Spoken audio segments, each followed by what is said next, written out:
بسم اللہ الرحمن الرحیم۔ السلام علیکم ناظرین، میرے ایک بڑے ہی پیارے دوست ہیں پرویز بھٹ صاحب۔ کل وہ جیسے ہی کام سے تھکے ہوئے واپس آئے، گھر میں داخل ہوتے ہی گاڑی کی چابی ٹیبل پر رکھی اور کہا، بیگم صاحبہ بہت بھوک لگی ہے، کیا پکایا ہے؟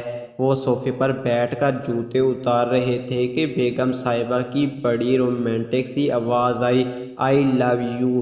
بھٹ صاحب کو اپنی بیگم صاحبہ پر بڑا پیار آیا اور مسکرا کر بولے، آئی لو یو ٹو۔ اچانک ہی بیگم صاحبہ کے لہجے سے رومانس اٹن چھو ہو گیا، ہونٹوں سے مسکراہٹ غائب ہو گئی، آنکھیں چوپٹ ہو گئی اور کھنکھراتی ہوئی آواز میں بولی، کب سے کہہ رہی ہوں کہ کانوں کا علاج کروائیں۔